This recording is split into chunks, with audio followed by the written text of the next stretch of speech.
عزیز طلباء، B S Urdu کے course code 9007 کے پروگرام سیریز کے ساتھ ہم بات کر رہے ہیں ڈپٹی نذیر احمد اور ان کے ناول توبۃ النصوح پر۔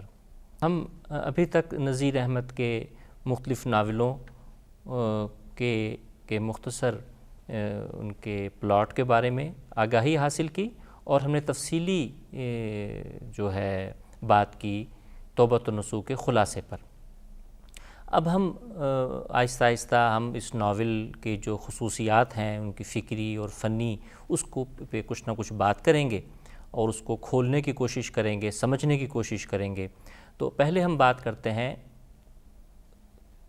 نذیر احمد کی، اور خاص طور پر توبۃ النصوح کی کردار نگاری۔ کردار نگاری کے حوالے سے جب ہم بات کرتے ہیں تو جو فوری ہمارے ذہن میں بات آتی ہے کہ آپ دیکھتے ہیں کہ موجودہ ٹیکنالوجی کے اس میں ڈرامہ ہو یا فلم ہو، اور اگر تحریر میں ہے تو ناول ہے، افسانہ ہے، ڈرامہ ہے، اس میں جو فوری بات ہمارے سامنے آتی ہے، جو چیز، جو تصور ہمارے سامنے آتا ہے سب سے پہلے، وہ کردار کا ہے۔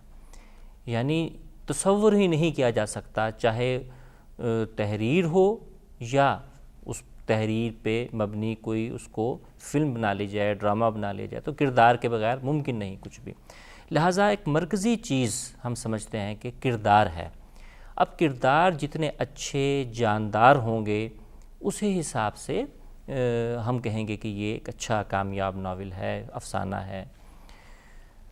یہاں تک بھی ممکن ہے کہ ایک افسانہ یا ڈرامہ یا ناول بحیثیت مجموعی ایک ناکام ناول ہے، اس میں خامیاں ہیں کچھ، لیکن اس میں کردار نگاری صف اول کی ہے۔ یہ دو علیحدہ چیزیں ہیں، اگرچہ دونوں کا آپس میں گہرا تعلق ہوتا ہے۔ جو کہانی بنتی ہے، کہانی کھلتی ہے، سب کچھ ہے وہ کرداروں ہی کے ذریعے ہو رہا ہے، لیکن پھر بھی یہ ممکن ہے کہ اس میں کردار جو ہے وہ امر ہو جائے۔ ایسا ہم نے بہت دیکھا ہمارے ناولوں میں۔ مثال کے طور پہ جب ہم نذیر احمد کی بات کرتے ہیں تو اسی دور میں جو بہت بڑے ایک ناولسٹ ہی کہیں گے انہیں ایک لحاظ سے، اگرچہ کہا جاتا ہے کہ داستان اور ناول کے بیچ کی چیز ہے، فسانہ آزاد رتن ناتھ شرسار، تو ان کے ناولز یا ان کے جو فسانہ آزاد ہے یہ ناول، تو اس میں جو یادگار رہنے والی چیز ہے وہ ان کے کردار نگاری ہے۔ خوجی کا جو کردار ہے وہ یادگار ہے۔ اسی طریقے سے اردو ادب میں ناولوں میں خاص طور پہ ہم دیکھتے ہیں کہ بہت شاہکار کردار تخلیق ہوئے جو آج بھی زندہ ہیں۔ ہمیں لگتا ہے کہ وہ کردار ہمارے ساتھ زندہ ہیں، وہ حقیقی لوگ ہیں جن کے ساتھ ہم جیسے مکالمہ کرتے ہیں، اور جو جاندار اور بڑا کردار ہوتا ہے وہ ہمارے اندر رچ بس جاتا ہے۔ لہٰذا کردار کی بہت اہمیت ہوتی ہے اس میں، لیکن کردار نگاری اور کردار میں جو کچھ خوبیاں ہونی چاہیے، ہمیں ابتدائی ناول نگاروں سے، خواہ وہ کسی بھی زبان کے ابتدائی ناول ہوں، وہ انگریزی کے ہوں، وہ فرینچ کے ہوں، خواہ وہ اردو کے ہوں، ان کے مصنفین سے ابتدائی ناولوں میں ہمیں وہ توقعات نہیں باندھنی چاہیے۔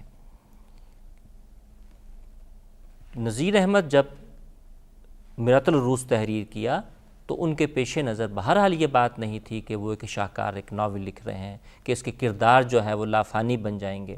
ان کے ہرگز یہ ذہن میں نہیں تھا۔ وہ ایک معاشرے کے اصلاح کا انہیں بیڑا اٹھایا ہوا تھا، اور اپنے بچوں کی تربیت اور اپنے معاشرے کی بچیوں کی تربیت اور بچوں کی تربیت، خاندان کی اصلاح کے لیے وہ بات کر رہے تھے۔ ان کا یہ پورا فلسفہ حیات تھا کہ معاشرے میں اگر آپ نے ہمہ گیر کوئی تبدیلی لانی ہے، کوئی انقلاب لانا ہے، بڑے پیمانے پہ اصلاح کرنی ہے، تو سب سے پہلے فرد کی اصلاح ہوگی۔ یہ پورا ایک فلسفہ ہے کہ معاشرے میں انقلاب لانے کے لیے کسی سیاسی انقلاب کی ضرورت نہیں، بلکہ سب سے پہلے فرد کی اصلاح کرنی ہم نے۔ اس فلسفے پہ ان کا ایمان تھا اور ان کی جد و جہد تھی جس میں وہ کامیاب ہوئے۔ لہٰذا ان کے ہاں جب کردار آتے ہیں تو وہ یقیناً اس میں ہمیں بحیثیت کردار نگار کے کچھ ہمیں خامیاں بھی نظر آتی ہیں۔ اگر ہم اس بات کو کچھ اصطلاحوں میں بات کریں، بہت ابتدائی درجے کی یہ بات ہے، یقیناً آپ کے علم میں ہوگی کہ کردار جو ہیں وہ مجموعی طور پہ دو طرح کے ہوتے ہیں. ایک کو کہتے ہیں فلیٹ کردار، ایک راؤنڈ کردار. فلیٹ کردار وہ ہے کہ جو سیدھا سادہ ہے، سپاٹ ہے، اس کی دورانیہ جتنے میں ہمارے پاس ہے وہ اس کی شخصیت میں ارتقاء ہمیں نظر نہیں آتا، وہ جیسا ہے ویسا ہی آخر میں تک رہتا ہے. دوسری طرف راؤنڈ کریکٹر وہ ہے، راؤنڈ کردار وہ ہے جو پیچیدہ ہے، جو گنجلک ہے، جو جس کی شخصیت میں تبدیلی رونما بھی ہوتی ہے. جیسا وہ شروع میں تھا وہ آخر تک رہتے رہتے ہمارے ساتھ ویسا نہیں رہتا. تو اس طرح کی چیزیں کرداروں کو، اسی طریقے سے بعض کردار جو ہے وہ اچھے اور برے میں تقسیم ہوتے ہیں. سپاٹ کردار ہوتے ہیں کہ ایک ناولسٹ نے ایسے کردار یا ایسا کردار تخلیق کیا جو کہ ابتدائی ناولوں میں ہمیں ایسا ہی ملتا ہے، ہمیں داستانوں میں ایسا ملتا ہے کہ کردار جو ہے یا تو وہ سراپا خیر ہے یا سراپا شر ہے. تو وہ یا فرشتے ہوں گے یا شیطان ہوں گے، اور ان کے بارے میں قاری یا دیکھنے والا پہلے سے ہی آگاہ ہے کہ یہ ہوگا، یا ولن ہوگا یا ہیرو ہوگا. ہیرو میں یا مرکزی کردار میں جہاں بھر کی خصوصیات ہوں گی، اور ولن میں جہاں بھر کی خامیاں ہوں گی.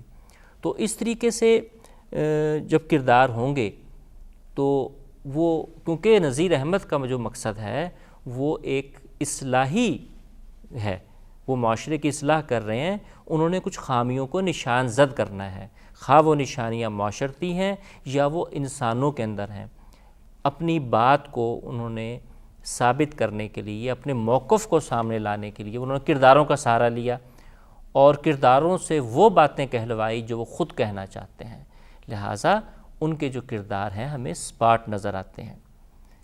یہ ایک مجموعی طور پہ ان کے بارے میں ہم نذیر احمد کے تمام ناولوں کے بارے میں یہ حکم ایک لحاظ سے لگایا جا سکتا ہے، اور ان پہ یہ ایک مجموعی جو اعتراض کیا جاتا ہے نقادوں کے ہاں، ادب کے جو طالب علم ہیں وہ جب آج کے ناول کو دیکھتے ہیں تو اس میں پھر ان میں دیکھتے ہیں کہ کچھ خامیاں انہیں محسوس ہوتی ہیں، کہ ان کے کرداروں میں اس طرح نفسیاتی کشمکش نہیں ہوتی، سائیکلوجیکل جو کنفلکٹ آتا ہے کردار کے اندر، جب تک یہ نہیں ہوگا، الجھن اس کے اندر پیدا نہیں ہوگی تو مشکل ہوگا اس کو، یعنی ہم اس کو زیادہ پسند کریں پڑھنے والا.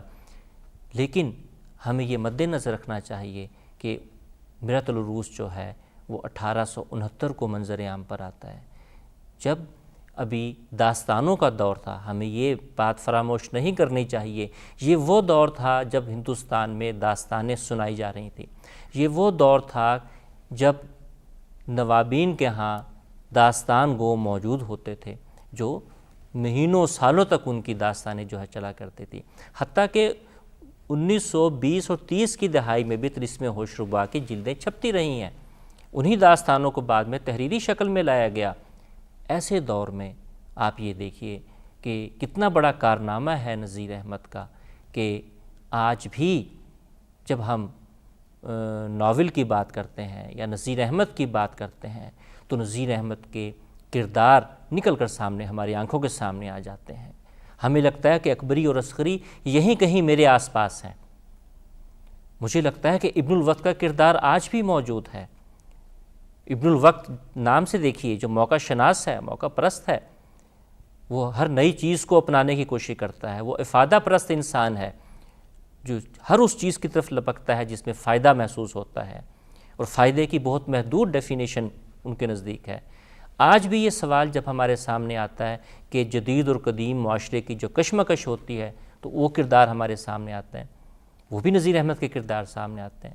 آج بھی ہم جب دیکھتے ہیں کہ آج اولاد کے مسائل ہیں، آج والدین کو اولاد کی تربیت کا مسئلہ درپیش ہے، تو فوری طور پہ ہمارے سامنے جو ہے یہ مسائل کردار سامنے آتے ہیں.